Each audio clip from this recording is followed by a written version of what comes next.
পয়গম্বর মুসা নবী যখন এই কথা বললেন, কারণ মুসা নবীরে মিশর ত্যাগ করার জন্য বলেছেন কে? আরো জোরে বলেন কে? তাহলে মুসা নবী বিপদে পড়লে সেখান থেকে উদ্ধার করার মালিক কে? এবার পয়গম্বর মুসা নবী ডাক দিয়া বলতেছে, কওমের লোকেরা, চিন্তার কোনো কারণ নয়, চিন্তার কোনো কারণ নয়। আমার রব আমার পাঠাইছে, আমার রব আমার অর্ডার দিয়েছে। আল্লাহ তাআলা যেহেতু আমাকে অনুমতি দিয়েছে মিশর ত্যাগ করার জন্য, এই পথে যত বিপদ হবে আল্লাহ তাআলা আমাকে বাঁচায় দিবে। মুসা নবী এই কথা বলার পরে আল্লাহ তাআলা সঙ্গে সঙ্গে ওহী নাজিল করলেন। আল্লাহ তাআলা বলেন, ফাওহাইনা ইলা মুসা আনিদ্রিব বিআসাকাল বাহর। আল্লাহ পাক রব্বুল আলামিন বলে, মুসা, হে পয়গম্বর মুসা, তোমার হাতে যে একটা লাঠি আছে, ওই লাঠি দিয়ে তুমি পানির মধ্যে আঘাত করো। পয়গম্বর মুসা নবী যখন আঘাত করেন, ফাংফালাকু ফাকানা কুল্লু ফিরকিন কাত্তাউদিল আযীম। মুসা নবী যখন ওই পানির মধ্যে লাঠি দ্বারা আঘাত করে, আঘাত করার সাথে সাথে হে মুসলমানেরা, সমুদ্র বিদীর্ণ হয়ে গেল এবং প্রতিটি অংশ হয়ে গেল বিশাল পর্বতের মতো। ওই সাগরের মধ্যে একটা নয়, দুইটা নয়, তিনটা নয়, আল্লাহর কুদরতে একসাথে 12টা রাস্তা আল্লাহ এই চলন্ত পানির মাঝখানে তৈয়ার করে দিয়েছে। আমার ভাইয়েরা, আরে বান্দা আমার, আল্লাহ তাআলা ওই পানির মধ্যে রাস্তা বানিয়ে দিয়েছে বন্ধুর জন্য। বলেন এই কুদরত কার? আর জোরে বলেন কার? অসম্ভবকে সম্ভব করে, এটা কার কাজ? কাদের কুদরত দারি বরকামাল, আনতা রব্বি আনতা হাসবি জুল জালাল, তুই কাদের জলিলুল্লাহ জাহাদার, বরহালে তুই মেরা নিগাহদার। আমার ভাইরা, 12টা রাস্তা কেন হয়েছে? মুফাসসিরিনে কেরাম বলেন, পয়গম্বর মুসা নবীর সাথে ওই সময় 12টা গোত্রের লোক ছিল, এই জন্য আল্লাহ পাক রব্বুল আলামিন 12টা রাস্তা তৈয়ার করে দিলেন। পয়গম্বর মুসা নবী এই রাস্তা পাওয়ার পরে আল্লাহ তাআলা কোরআনের মধ্যে জানায় দেয়, পৃথিবীর মানুষেরা ভালো করে শুনো। আল্লাহ বলেন, ওয়াজাওয়াজনা বিবানি ইসরাঈল আল বাহরা ফাতবাহুম ফিরআউন ওয়া জুনুদুহু বাগইয়া ওয়া আদওয়া। আল্লাহ পাক রব্বুল আলামিন কোরআনের মধ্যে জানায় দেয়, পয়গম্বর মুসা নবী যখন ওনার কওমের লোকদেরকে নিয়ে ওই পথ পাড়ি দেওয়া শুরু করলো, ওই রাস্তা যখন পাড়ি দেওয়া শুরু করলো, মুসা নবী ওপার চলে গেছে। ফেরাউন দলবল নিয়ে আসতে আইসা তাকায়া দেখে সাগরের মাঝখানে এত সুন্দর রাস্তা, এত সুন্দর রাস্তা। ফেরাউন মনে মনে কয়, এটা আমার বাপজানে মনে হয় আমার লাগা তৈয়ার করে রাখছে। ফেরাউন কয় যে এত সুন্দর রাস্তা দেখছো, তোমাদের জন্য আমি তৈয়ার করছি। নাউজুবিল্লাহ পড়েন। অহংকারী বাপ নিয়ে, দাম্ভিকতা নিয়ে। কিন্তু ফেরাউন জানতো এই রাস্তা এটা আমার আল্লাহ আমার জন্য বানায় নাই, অবশ্যই মুসার আল্লাহ এইটা মুসার জন্য বানাইছে। এই রাস্তায় গেলে আমার বিপদ হতে পারতো, ফেরাউন ঠিকই জানতো। কিন্তু তার মনে প্রতিশোধের আগুন, অহংকার আর দাম্ভিকতা নিয়া ফেরাউন যখন ওই রাস্তা পাড়ি দেওয়ার জন্য রওনা হয়ে গেছে, মাঝখানে যাওয়ার পরে আল্লাহ পাক রব্বুল আলামিন ডাক দিয়া বলে, রে পানি, এ পানি তুই আমার আগের মতো হয়ে যা। পানি আগের মতো হয়ে গেল, রাস্তা চূর্ণ বিচূর্ণ হয়ে যায়। এবার ফেরাউনের সব সৈন্যবাহিনী সব কিছু পানির তলায় শেষ, জীবন শেষ, মরণ হয়ে গেল। সমস্ত মানুষের জীবন শেষ, ধ্বংস হয়ে গেছে। কিন্তু ফেরাউনকে আল্লাহ বাঁচায় রাখছে। ফেরাউন বারবার পানির মধ্যে চুবানি খায়। ওই সময় ফেরাউন চিন্তা করে, হায় রে, এইটা আমার জীবনের শেষ দিন, এখান থেকে বাঁচার কোনো উপায় হয় নাই। ফেরাউন চিন্তা করে এখনই তো সুযোগ, ইমানটা যদি আনতে পারে। ওই সময় ফেরাউন ডাক দিয়া বলেন, আমানতু আন্নাহু লা ইলাহা ইল্লাল্লাযী আমানাত বিহি বানু ইসরাঈলা ওয়া আনা মিনাল মুসলিমিন। ওই সময় ফেরাউনকে আল্লাহ পাক রব্বুল আলামিন লক্ষ লক্ষ মানুষ থেকে বাছাই কইরা জিব্রাইলের মাধ্যমে উপর দিকে উঠাইছে। এবার ফেরাউন সুযোগ পাইছে, এখন ইমানটা আনি। ওই সময় ফেরাউন বলেন, আমানতু আন্নাহু লা ইলাহা ইল্লাল্লাযী আমানাত বিহি বানু ইসরাঈল। তিনি বলতেছেন, আয় আল্লাহ, আমি ঈমান আনলাম, ওই রবের উপর ঈমান আনলাম বনি ইসরাঈলের লোকেরা যেই রবের উপর ঈমান আনছে। আল্লাহ কয়, এরে বাটপার, তোর ঈমান এখন ঈমান আনলেও কবুল হবে না। ফেরাউন বলেন, ওয়া আনা মিনাল মুসলিমিন, আয় আল্লাহ, আর আমি তো মুসলমান, আমি ঈমান আনলাম বনি ইসরাঈলের লোকেরা যে আল্লাহর উপর ঈমান আনছে তার উপর ঈমান আনলাম, এবং আমি তো মুসলমান। আল্লাহ বলেন, কিরে তুই কিসের মুসলমান? তুই তো বড় বাটপার, বিপদে পইরা এখন ঈমান আনতে চাও, ঈমান আনলে কবুল হবে না। আল্লাহ তাআলা বলেন, আল আনা ওয়া ক্বাদ আসাইতা ক্বাবলু ওয়া কুনতা মিনাল মুফসিদিন। তুই তো বিপর্যয়কারীর মধ্যে একজন ছিলি, জালেম ছিলি, স্বৈরাচার ছিলি, মানুষের উপরে, আমার নবীর উপরে জুলুম করতি। তুই ঈমান আনলেও তোর ঈমান আমি আল্লাহর কাছে এখন গ্রহণযোগ্য হবে না। আল্লাহ তাআলা বলেন, ফালইয়াউমা নুনাজ্জিকা বিবাদানিকা লিতাকুনা লিমান খালফাকা আয়া। আল্লাহ পাক রব্বুল আলামিন বলে, ওরে ফেরাউন, ভালো করে শুনে নে, আমি আল্লাহ তোর এই ডেড বডি, এটাকে আমি আল্লাহ সংরক্ষণ করব। শুধু তাই না, আমি আল্লাহ তোরে কিয়ামত পর্যন্ত সুটকি বানায় রাখবো, যাতে আমার পরবর্তী বান্দারা তোকে দেখে শিক্ষা নিতে পারে। আল্লাহু আকবার। আল্লাহ পাক বলে, তোরে আমি কিয়ামত পর্যন্ত সুটকি বানায় রাখবো। ফেরাউনের সুটকি এখনো আছে না নাই? এর মুসলমানের আল্লাহ তাআলা ফেরাউনকে দিয়া নিদর্শন বলে দিয়েছে, পৃথিবীর মানুষ ওই ফেরাউনের কাছ থেকে শিক্ষা নাও।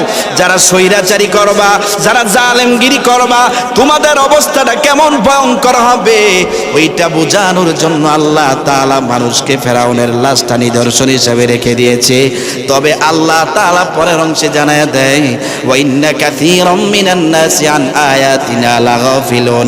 আল্লাহ যদিও নিদর্শন দিয়েছে শিক্ষা নেওয়ার জন্য, কিন্তু আমরা মানুষটা এত বেকুল হয়ে গেলাম, এত বেকার হয়ে গেলাম, ওই ফেরাউনের লাশ দেখেও আমাদের অন্তরে একটু অনুশোচনাও আসে না। আল্লাহ বলে দিয়েছে, আমার নিদর্শন দেখেও অনেকে তারা গাফেল হয়ে। ঘটনা কি সত্য কিনা? হ্যাঁ, আমরা তো আল্লাহর কত নিদর্শন দেখি। যে কদিন আগে, কালকে কি জানি একটা রাষ্ট্রের মধ্যে ভূমিকম্প হয়েছে 7 হ্যাঁ বেলজিয়ামে নেই, হ্যাঁ ভেনুজিয়া না কি জানি, এরকম একটা রাষ্ট্রের মধ্যে ভূমিকম্প হয়েছে। অবস্থা কি, প্রায় খবরে আসছে প্রায় লক্ষাধিক মানুষের উপর যে তারা মানে দুনিয়া থেকে বিদায় হয়ে গেছে। কত ভয়ঙ্কর বিল্ডিং গুলো, এত বড় বড় বিল্ডিং গুলা ধসে পড়ে গেছে। ওখান থেকেও আমাদের শিক্ষা হয় না যে আল্লাহ চাইলে মাত্র 1 সেকেন্ড কি মাত্র আধা সেকেন্ডের মধ্যেই পুরো পৃথিবী শেষ করে দিতে পারে কি পারে না? এত নিদর্শনের পরেও কি আমাদের অন্তরে অনুশোচনা জাগে না? ফজরে মসজিদে মুসল্লি পাওয়া যায় না, অথচ খেলার মাঠে খেলা দেখার জন্য রাত্র 3টা 4টা 5টা পর্যন্ত সজাগ থাকে, আছে না নাই? আহা মুসলমান, আফসোসের বিষয়। এই জন্য আল্লাহ পাক বলেন, আমি আল্লাহ তাআলা নিদর্শন রাখলাম, ওইগুলা দেখার পর অনেকে গাফেল হয়ে যাবে, আমি আল্লাহর প্রতি একটু অনুশোচনা অন্তরে আসবে না। ওইটার দৃষ্টান্ত হলো ফেরাউনের এই নিদর্শন দেখার পরেও জালেমগিরি করার কারণে আল্লাহ তারে ধ্বংস করে দিয়েছে। বর্তমানে পৃথিবীর মধ্যে যারা স্বৈরাচার, যারা মানুষের উপর অত্যাচার জুলুম করে, এত কিছু দেখার পরও তাদের শিক্ষা হয় না, তাদের অবস্থা মৃত্যুর পরে ফেরাউনের চাইতেও বড় ভয়ঙ্কর হবে। ওই ঘটনা যেদিন ঘটেছিল, ওই মুসা নবীকে যে আল্লাহ বাঁচিয়েছিল, তার কওমকে নিষ্কৃতি দিয়েছে ফেরাউনের হাত থেকে, ওইটা ছিল 10 মুহররম, আশুরার দিন।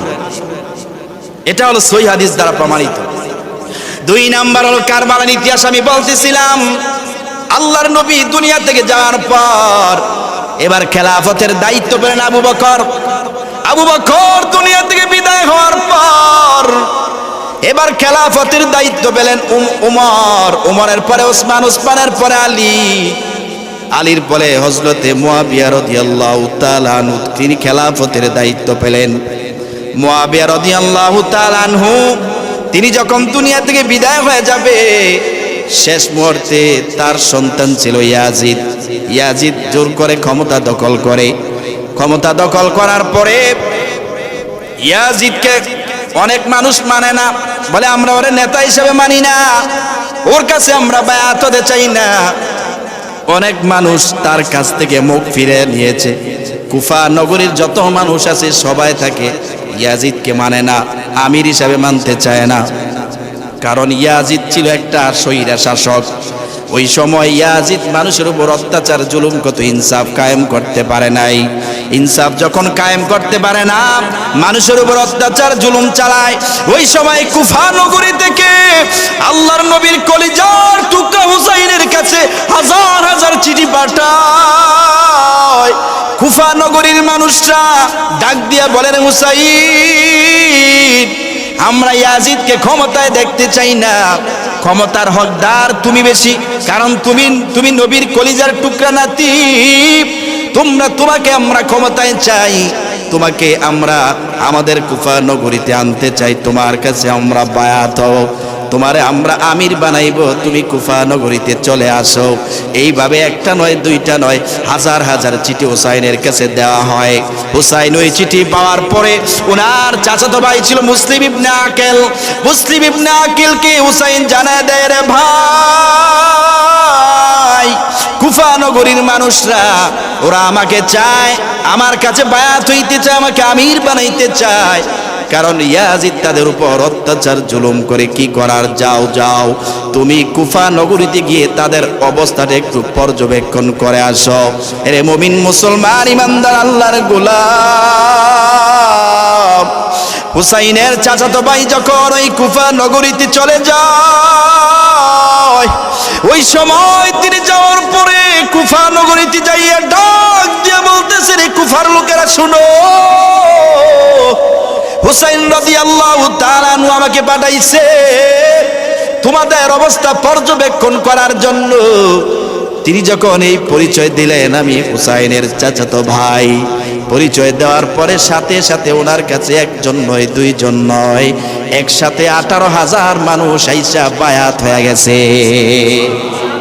একসাথে একজন নয়, দুইজন নয়, তিনজন নয়, 18,000 মানুষ একসাথে ওনার কাছে বায়াত হয়ে গিয়েছে।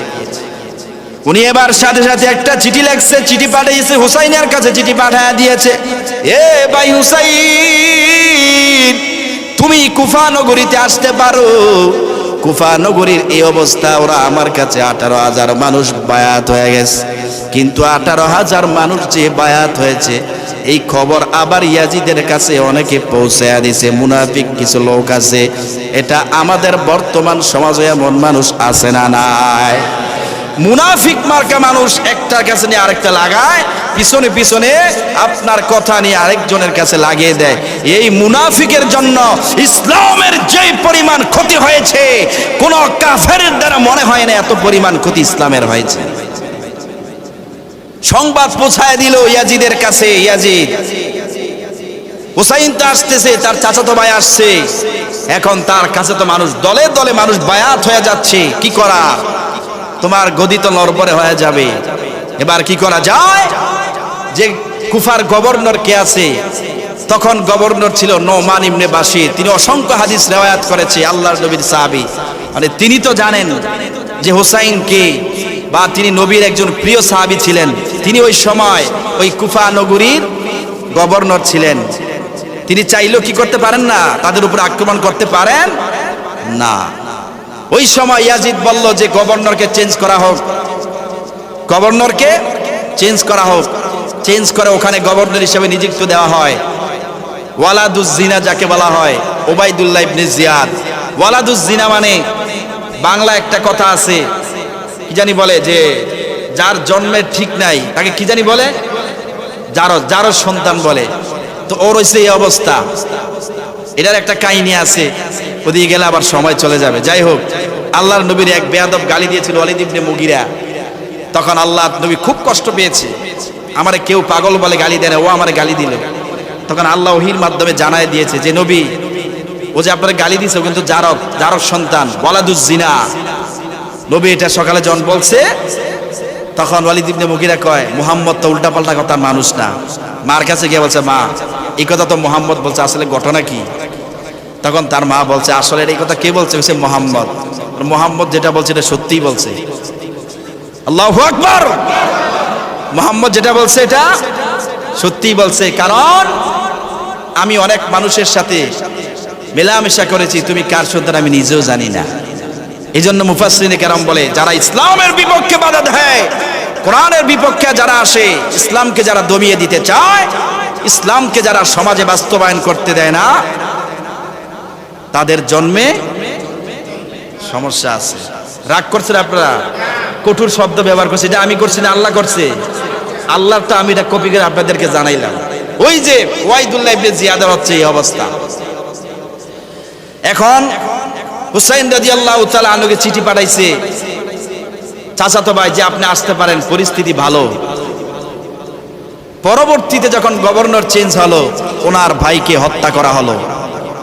অনেকেই চিঠি পাঠাইছে, কিন্তু চিঠি আসতেও তো সময় লাগে। কিন্তু হুসাইন তো চিঠি পাইছে, আগের চিঠি, উনি পাইয়া তো রওনা দিচ্ছে কুফার উদ্দেশ্যে। কুফার উদ্দেশ্যে যখন তিনি রওনা দেয়, তিনি আস্তে আস্তে বাইতুল্লাহ আসলেন, তাওয়াফ করলেন, উমরা করলেন, কুফার উদ্দেশ্যে রওনা দিলেন। আমার ভাইয়েরা, হুসাইন রাদিয়াল্লাহু তাআলা আনহু যখন মক্কার জমিনে আসলেন, মক্কার জমিনে আইসা তিনি যখন উমরা করে তাওয়াফ করলেন, কুফার উদ্দেশ্যে রওনা। সাথের হাতের মধ্যে, পকেটের মধ্যে বা ব্যাগের মধ্যে যেখানে হোক নথিপত্র অভাব নাই। ওই যে কুফার মানুষ চিঠি পাঠাইছে, ওরে হুসাইন আমরা তোমাকে চাই, তোমাকে আমরা কুফা নগরীতে চাই, তোমার কাছে আমরা বায়াত হতে চাই। ওদিক দিয়া ওনার চাচাতো ভাইকে যে হত্যা করেছে ওটা কিন্তু উনি জানে না। হুসাইন রাদিয়াল্লাহু তাআলা আনহু তিনি যখন তাওয়াফ করে উমরা করে বের হয়ে গেছে কুফার উদ্দেশ্যে রওনা, ওনার বোন ছিল, ওনার স্ত্রী ছিল, ওনার সন্তানরা ছিল, তাদেরকে নিয়ে যখন রওনা হয়ে গেছে, প্রতিমধ্যে আব্দুল্লাহ ইবনে আব্বাস রাদিয়াল্লাহু তাআলা আনহুর সাথে দেখা। আব্দুল্লাহ ইবনে আব্বাস রাদিয়াল্লাহু তাআলা আনহু বলেন, হুসাইন, এরে হুসাইন, তুমি তোমার বাচ্চাদেরকে নিয়ে, স্ত্রীদেরকে নিয়ে কোথাও রওনা হয়েছো? কোথায় তুমি রওনা হয়েছো? তুমি কোথায় যাও? হুসাইন রাদিয়াল্লাহু তাআলা আনহু বলেন, আমি কুফার উদ্দেশ্যে রওনা হইলাম। আব্দুল্লাহ ইবনে আব্বাস রাদিয়াল্লাহু তাআলা আনহু বলে, হুসাইন সাবধান, এই অবলা ছোট বাচ্চাদেরকে নিয়া, মহিলাদেরকে, আহলে বাইতের সদস্যদেরকে নিয়া তুমি কুফার উদ্দেশ্যে যেও না, কুফার উদ্দেশ্যে যেও না। কারণ কুফার মানুষ যদিও তোমাকে চায়, তোমার সাথে তোমার কাছে বায়াত হতে চায়। ওরে হুসাইন ভালো করে শুনে নাও, কুফার মানুষ হচ্ছে সবচেয়ে নিকৃষ্ট লোক। এরে হুসাইন, তোমার কি মনে নয় কুফার মানুষ তোমার বাবার সাথে গাদ্দারি করেছে? তোমার ভাই হাসানকে বিষ পান করে দুনিয়া থেকে বিদায় করতে বাধ্য করেছে। ওরা তোমার বাবার সাথে, তোমার ভাইয়ের সাথে বিশ্বাসঘাতকতা করেছে। তুমিও যদি যাও তোমার সাথে কিন্তু ওরা বিশ্বাসঘাতকতা করবে। হুসাইন বলে, না না, আমার যেতে হবে। ইয়াজিদ মানুষের উপর অত্যাচার জুলুম করে, ইনসাফ কায়েম করতে পারে নাই। ইয়াজিদ, আমি মুসলমান, আমি হুসাইন বেঁচে থাকতে ইয়াজিদ মানুষের উপর ইনসাফ কায়েম করবে না, অত্যাচার জুলুম করবে, এটা আমি হুসাইন কখনোই মানতে পারি না। আল্লাহু আকবার। হুসাইন রাদিয়াল্লাহু তাআলা আনহু তিনি ৭২ থেকে ৮০ জনের কাফেলা নিয়ে রওনা হয়ে গেছে। ওদিক দিয়া ইয়াজিদের কানে সংবাদ পৌঁছে গেছে হুসাইন আসতেছে। এবার ইয়াজিদ উবাইদুল্লাহ ইবনে জিয়াদকে বলে, উবাইদুল্লাহ ইবনে জিয়াদ, হে কুফার গভর্নর উবাইদুল্লাহ ইবনে জিয়াদ, যা যা তাড়াতাড়ি ওই হুসাইন যখন কাফেলা নিয়ে আসবে, হুসাইনকে প্রতিহত করতে হবে। হুসাইন যাতে কোনোভাবেই এই কারবালার প্রান্তরে কুফায় ঢুকতে না পারে, সাথে সাথে 5000 সৈন্যবাহিনী পাঠায় দেওয়া হলো। হুসাইন রাদিয়াল্লাহু তাআলা আনহু যখন কুফায় চলে গেলেন, অর্থাৎ কারবালার ময়দানে যখন চলে যায়, ওই কারবালার ময়দানে যাওয়ার পর হুসাইন তাকায় দেখতেছি অবস্থা তো ভয়াবহ। চতুর্দিকে ওনাকে গ্রেফতার করা হলো, ওনাকে বেষ্টনী দিয়া চতুর্দিক থেকে যখন ঘেরাও করে ফেলছে, হুসাইন রাদিয়াল্লাহু তাআলা আনহু বুঝে ফেলেন, আরে এখানেই তারা আমারে শহীদ করতে চায়। হুসাইন রাদিয়াল্লাহু তাআলা আনহু ডাক দিয়া বলে, ভাই আমি তো তোমাদের সাথে যুদ্ধ করতে আসি নাই, যুদ্ধ করতে আসি নাই, তোমরা কেন আমার সাথে এমন আচরণ করতেছ? লম্বা ঘটনা বলার সময় নাই। এ মুমিন মুসলমানেরা, চতুর্দিক থেকে হুসাইনকে ঘেরাও করে পানি বন্ধ করে দেওয়া হয়, খাবার বন্ধ করে দেওয়া হয়। এইভাবে 3 দিন পর্যন্ত চলে যায়। হুসাইন রাদিয়াল্লাহু তাআলা আনহু পানি পায় না। সমস্ত মানুষগুলা তৃষ্ণায় পুরো কাতর হয়ে গেছে। ওদিক দিয়া তাঁবুর ভিতরে হুসাইন রাদিয়াল্লাহু তাআলা আনহু ছোট একটা বাচ্চা, পানি পায় না, দুধ পায় না, তৃষ্ণায় গলা পর্যন্ত শুকায় গেছে, মনে হয় দুনিয়া থেকে বিদায় হয়ে যাবে এমন একটা অবস্থা। হুসাইন রাদিয়াল্লাহু তাআলা আনহুর স্ত্রী ডাক দিয়া বলে, স্বামী আমার, তোমার এই সন্তানটারে যদি একটু পানি না খাওয়াও, মনে হয় পানির তৃষ্ণায় দুনিয়া থেকে বিদায় হয়ে যাবে। হুসাইন রাদিয়াল্লাহু তাআলা আনহু ওই সময় ওই ছোট্ট বাচ্চাটাকে নিয়ে পানির জন্য যখন ফুরাত নদীর দিকে চলে যায়, ওই সময় বেঈমানরা চতুর্পাশ থেকে এমন ভাবে তীর মারা শুরু করছে, ওই তীর আইসা হুসাইন রাদিয়াল্লাহু তাআলা আনহুর ওই ছোট বাচ্চাটার সামনে দিয়া ঢুইকা পিছন দিক থেকে বের হয়ে গেছে। হুসাইন আর সহ্য করতে পারে নাই, চোখের পানি ফালায় কান্দে। হুসাইন রাদিয়াল্লাহু তাআলা আনহু এই রক্তমাখা বাচ্চাটা নিয়ে আল্লাহর কাছে এটা উপর দিকে উঠাইয়া বলে, আল্লাহ, আয় আল্লাহ, আমার এই ছোট্ট বাচ্চার তো কোনো অপরাধ নাই, আমার এই বাচ্চাটারে দুনিয়া থেকে বিদায় করে দিল। হুসাইন রাদিয়াল্লাহু তাআলা আনহু কষ্টে কলিজা ফাইটা যায়। আল্লাহর নবীর সাহাবী, আল্লাহর নবীর নাতি হুসাইন রাদিয়াল্লাহু তাআলা আনহু বলে, আল্লাহ, এই বাচ্চাটাকে শহীদ করা হলো, আল্লাহ তোমার কাছে আমি বিচার দিলাম। হুসাইন রাদিয়াল্লাহু তাআলা আনহু আল্লাহর কাছে বিচার দিলেন। এমন অবস্থা শুরু হয়ে গেছে। ওই সময় হুসাইন তাদেরকে 3টা প্রস্তাব দেয়। 1 নম্বরে, তোমরা আমি যেখান থেকে আসছি ওখানে যাওয়ার সুযোগ করে দাও, অথবা কোনো পাশের মুসলিম দেশে আমি চলে যাই, না হয় ইয়াজিদের কাছে আমি সংলাপ করার যাই। একটা প্রস্তাব মানে নাই। হুসাইন রাদিয়াল্লাহু তাআলা আনহুর সাথে যুদ্ধ শুরু হয়ে গেল। এক পর্যায়ে হুসাইন রাদিয়াল্লাহু তাআলা আনহু যুদ্ধ করতে করতে, এরে মুমিন মুসলমান ইমানদার আল্লাহর গোলাম, হুসাইন রাদিয়াল্লাহু তাআলা আনহু ক্লান্ত হয়ে যখন জমিনের মধ্যে পড়ে গেছে, ওই সময় বেঈমানরা আইসা হুসাইন রাদিয়াল্লাহু তাআলা আনহুর হাতগুলা কেটে ফেলছে। নবীর কলিজার টুকরা হুসাইনের হাত কাটার পরে হুসাইন যখন জমিনের মধ্যে পড়ে যায়, ওই সময় সবাই তাকায় আর রইছে আর বলে, হুসাইনের কল্লা থেকে মাথাটা আলাদা করে দাও। কিন্তু কোন বেঈমান হুসাইনের কল্লা আলাদা করার সাহস পায় না।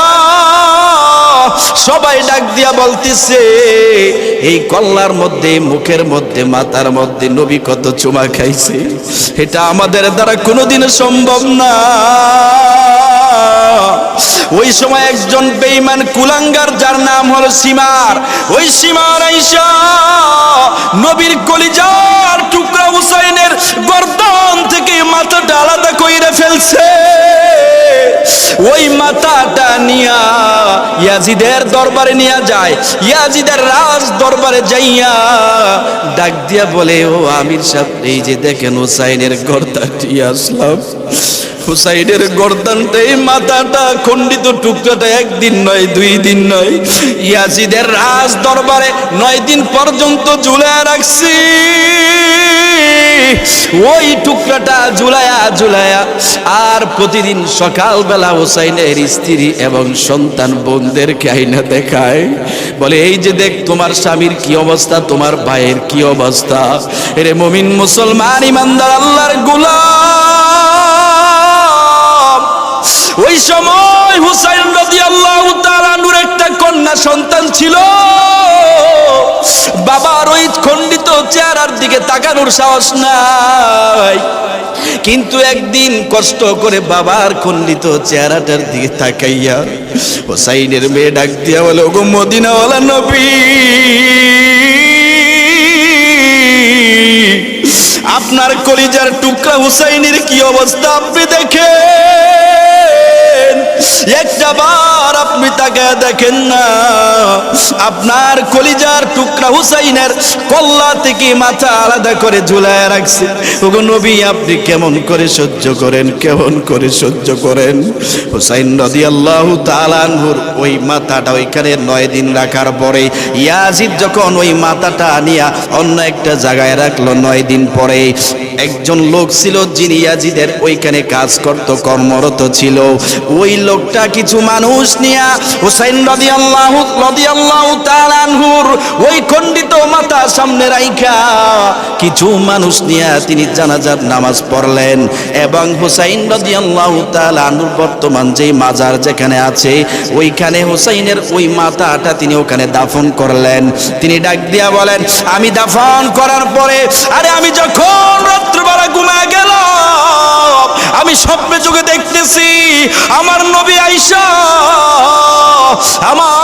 আয়েশা রাত্রেবেলা আমার জান্নাত থেকে হাউজে কাউসারের পানি আইনা আমি বান্দাকে আমার নবী হাউজে কাউসারের পানি পান করায়া দিছে। আল্লাহু আকবার। এই জন্য আমার ভাইয়েরা, এই ইতিহাসটা যেদিন ঘটেছিল এটা 10 মুহররম আশুরার দিন। তবে ইতিহাস থেকে আমাদের শিক্ষা হলো, হুসাইন ইনসাফের জন্য, ন্যায়ের জন্য নিজের জীবনকে আল্লাহর রাস্তায় উৎসর্গ করে দিয়েছে। মুসলমান তো এমন হতে হবে, আল্লাহর জন্য, দ্বীনের জন্য নিজের শরীরকে, নিজের বডিকে, নিজের দেহকে আল্লাহর রাস্তায় বিলীন করে দিবে। এটাই প্রকৃত মুসলমান, ঠিক কিনা? আর বর্তমান তো আমাদের সমাজের অবস্থা এমন, কেউ অন্যায় করলে, প্রতিবাদ করলে, হুজুর আপনি বলেন আপনার পিছে আমরা আছি। যখন হুজুরের বিপদ আসে অথবা ওই যেই নেতায় লিড দেয় তার যখন বিপদ আসে আমরা